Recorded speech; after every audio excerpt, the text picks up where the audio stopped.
It's been 10 years since John Carney released his coming-of-age musical Sing Street, and in honor of that, Lionsgate has a new limited edition 4K release of the film, which is what I'm going to talk about today on Gary Talks Physical Media.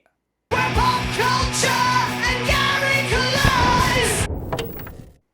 I'm a big fan of John Carney's films and the way that he always works music into them.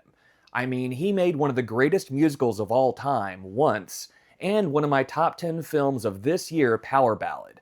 But in between those two films, he made the movie Sing Street. It follows a high school kid. He goes to a new school, he's getting bullied, he's having trouble fitting in, and in order to impress a girl, he decides to start a rock band.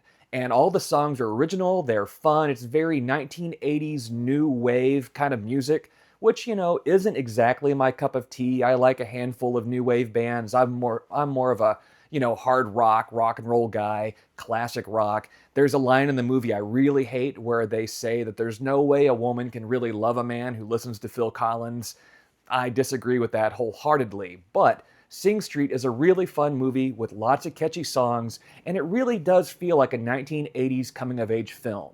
But what about this release? Well, first of all, Lionsgate Limited always does a great job with their hard cardboard cases. So, you've got a brand new original artwork on the front and the back, and then inside, which is a little bit tight, but that's not the worst thing in the world. First of all, you get this book, which is really cool.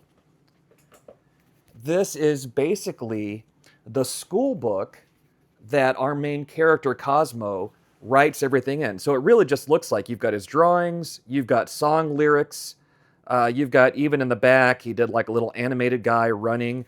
It's a really fun little book that comes with the film, and it feels very special. So I really, really like this. This might actually be my favorite part of this release.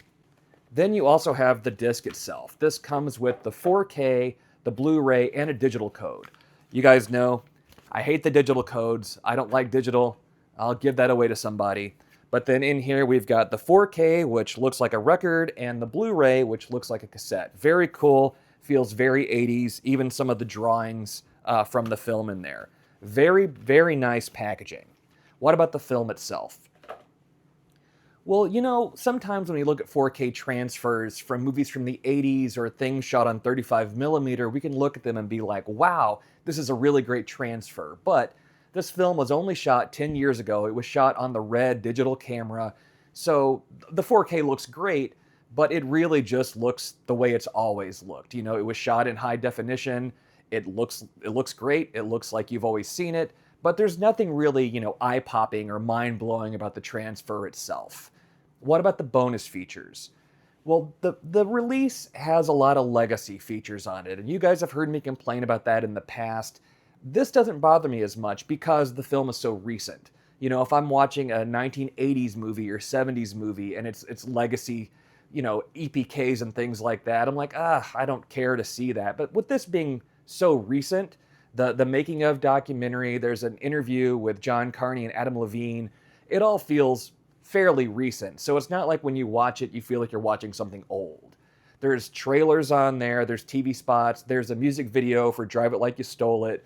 So all those legacy features they're decent. Nothing to write home about, but interesting to watch. But then there is one new feature for this limited edition version of the 4K. It's called Risk of Rock and Roll, going back to Sing Street. And this is a modern short documentary, interviews with John Carney and a lot of the people involved as they look back on the film itself. And this is the kind of thing that I love in these re-releases of films. I like a modern documentary. I like modern interviews where people look back on the film. They look back on everything. I mean, with this, it's really cool. John Carney even talks about his wife, who was in the film. They were trying to have a baby. They would have to take breaks from the movie to go to IVF, to go do IVF. And then he brings in the kids that he now has, including one that basically was, hatched during the making of Sing Street. So that's kind of cool, and it shows how personal the film is to him. So, none of these features, even this new one, are something that, completely blows your mind. I wouldn't buy this release just for the features, and I wouldn't buy it for just the 4K transfer of the film. But if you really love Sing Street, this is the version to have. The movie itself, I give the movie an A, the features a C, So all in all, I'm going to give this Lionsgate Limited 4K edition of Sing Street a B. We'll see you guys next time.